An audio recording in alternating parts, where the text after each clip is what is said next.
Irmão, irmã do Grupo Geração Nossa Senhora de Pentecostes, nós vamos falar um pouquinho nessa noite, junto dessa...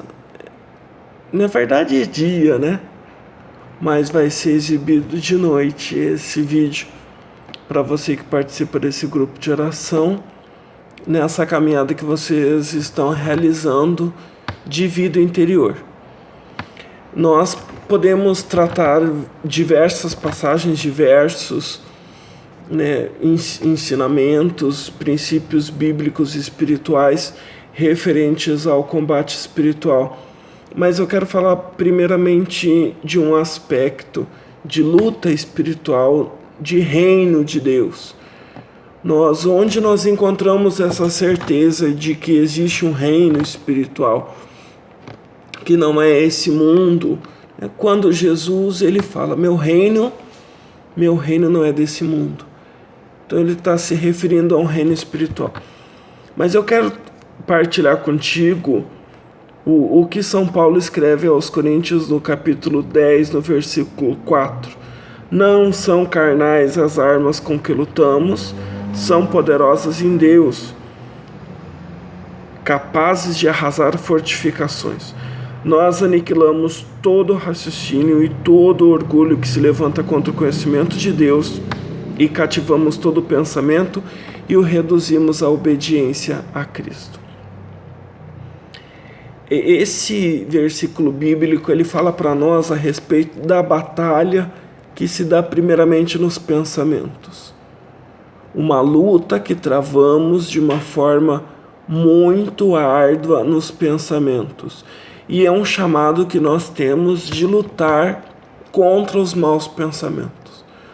São Paulo escreveu aos Efésios no capítulo 10, no capítulo 6, versículo 10, falando da armadura do cristão, e ele diz o capacete da salvação. Então as palavras de salvação de Jesus, a salvação de Jesus precisa estar nos meus pensamentos. É necessário, meu irmão, minha irmã, que nós tenhamos os pensamentos de Cristo. Existe uma necessidade de renovação da mente, de renovação dos pensamentos para termos os pensamentos de Cristo. Eu conheci um padre chamado Padre Túlio. O Padre Túlio vive e atua lá no Rio de Janeiro. Eu conheci o Padre Túlio na comunidade Manuel, que diversas vezes ele celebrou na ausência de Dom Cipriano e ainda celebra a missa com oração de cura. E o Padre Túlio, numa das missas, uma vez ele disse, o capacete da salvação é a nossa mente lavada com o sangue de Cristo. São os nossos pensamentos reduzidos, todo o nosso raciocínio aniquilado, e todo o orgulho que se levanta no nosso raciocínio, nos nossos pensamentos, quanto ao conhecimento de Cristo. Na prática, como que eu faço isso? Na minha vida prática, como é que eu posso fazer isso? Qual é o caminho que eu faço? Qual é o caminho que eu sigo para fazer isso? O catecismo da igreja diz que o combate se dá pelo combate da oração. Uma grande chave de oração e uma receita de oração é o que nós aprendemos com o Padre Pio, com alguns santos e principalmente com São Bento. É transformar tudo em oração. São Bento dizia, era lá, bora transformar o trabalho em oração, transformar a oração em trabalho, fazer do trabalho oração, fazer da oração uma parte que acompanha o nosso trabalho. O Padre Pio dizia que nós devemos transformar as inquietações, preocupações, ansiedades, tudo em oração. Então, transformar as nossas situações em oração é uma urgente necessidade. O catecismo diz, o homem reza o que vive e deve viver o que reza. Então, a nossa oração precisa, além de ser o oxigênio da alma, além da nossa oração ser aquilo que produz efeito vital. A oração é vital, faz parte da vida. Nós temos que saber que nossa oração é uma defesa espiritual e é uma força espiritual. Eu posso falar para vocês de uma forma muito breve de algumas práticas de oração que são armas para a nossa vida pessoal. A primeira delas é o sangue de Jesus. Eu já falei muitas vezes e não me canso de falar, e até indico um material muito bom de Dom Cipriano Chagas, que é o Terço da Vitória pelo Poder do Sangue de Jesus, e um material dele também falando sobre a armadura do cristão, que são obras que vão nos ajudar a entender um pouco melhor esse combate espiritual e nos defendermos, porque o combate muitas vezes ele acontece, a pessoa só nota que foi um ataque espiritual depois que ela foi atingida, depois que ela está ferida, depois que ela está baleada, aí ela vai se dar conta de que isso aí é uma batalha espiritual travada contra a minha vida, aí que a pessoa se levanta em oração. Então, se nós pegarmos o Antigo Testamento, nós vamos ver que a casa dos israelitas ela era marcada com o sangue do Cordeiro para não ser atingida pelo destruidor. Hoje, Jesus é o Cordeiro de Deus, Jesus é o Cordeiro Santo, sem pecado, e Ele nos ensina com a sua palavra que o sangue dele tem poder. Como que Ele nos ensina? Podemos pegar Apocalipse capítulo 12. Eles venceram pelo sangue do Cordeiro, pela força do testemunho, pelo poder da palavra anunciada. E quando nós clamamos o sangue de Jesus, nós estamos clamando vitória, vitória sobre nós, vitória sobre os nossos, vitória para as nossas relações. Por quê? Porque o sangue de Jesus traz vitória para nós, irmãos. Vitória, poder espiritual.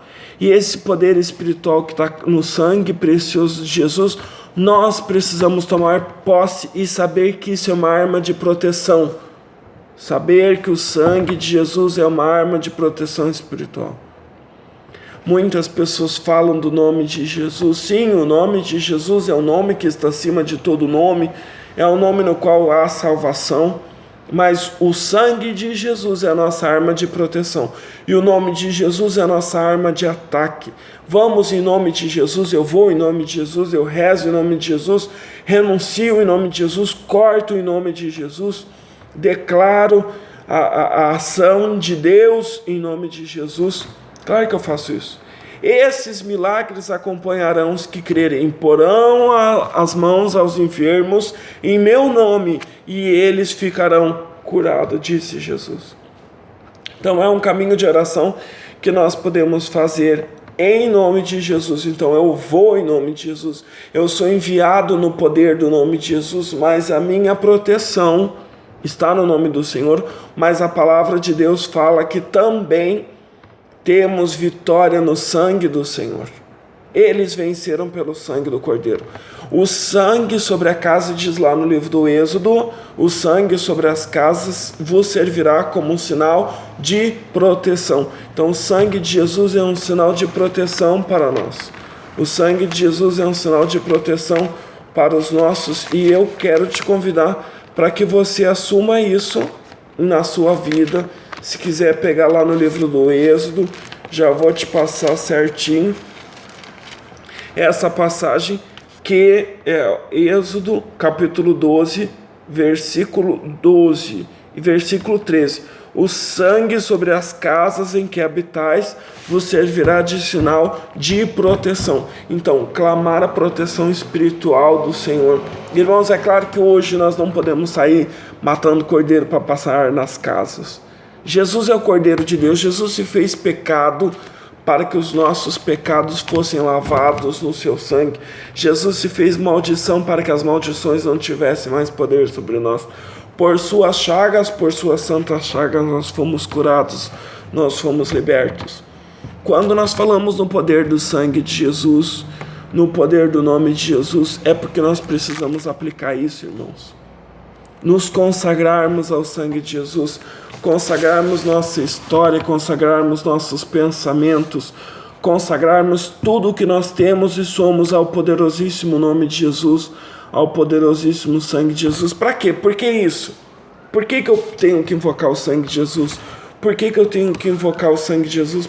E para que eu invoco o sangue de Jesus? Irmãos, Apocalipse capítulo 12, versículo 7 e seguintes diz que eles estavam no que houve uma batalha no céu. São Miguel travaram o combate. E a palavra de Deus é muito clara no versículo 11 do capítulo 12 de Apocalipse, que diz que eles venceram pelo poder do sangue de Jesus. Contra os pensamentos maus, nós temos que procurar vitória na oração. Ah, mas o que eu posso rezar? Irmãos, mau pensamento se responde com a palavra de Deus. Não se responde com um pensamento meu. Não se responde com o pensamento de outra pessoa, se responde com a palavra de Deus. Porque a palavra de Deus ela é viva, é eficaz. Mas então, Dilon, o que eu faço nesse caminho? Eu vou pegar a palavra de Deus e vou transformar isso em oração. Como que eu consigo isso? Eu só consigo isso conhecendo a palavra de Deus e tendo uma vida de oração. Uma vida de oração como que eu crio uma vida de oração? Eu tenho uma teoria. Se aprende a dirigir dirigindo, se aprende a falar falando, se aprende a rezar rezando. Então, se você quer rezar mais e rezar melhor, comece a rezar. Sentado, parado, de braço cruzado, sem terço, sem sacramental, sem palavra de Deus, é que tu não vai conseguir. Precisamos rezar mais e rezar melhor. E fazer de todas as situações oração, transformar tudo em oração. Colocarmos tudo diante de Deus, que é o Todo-Poderoso, que é o Senhor, que é o Vencedor, que é o Deus que pode realizar maravilhas, que pode realizar impossível. Transforme tudo em oração. É um caminho. As inquietações, as inseguranças, ansiedades, tudo transforme em oração. Para quê? Para obter vitória nos combates que são travados ao seu redor, na sua realidade, e muito mais do que isso, para que você encontre a certeza de que quem é Deus é o Senhor, de que Ele é o Todo-Poderoso e de que nossa vida está segura nas mãos dEle. Um forte abraço e que Deus te abençoe.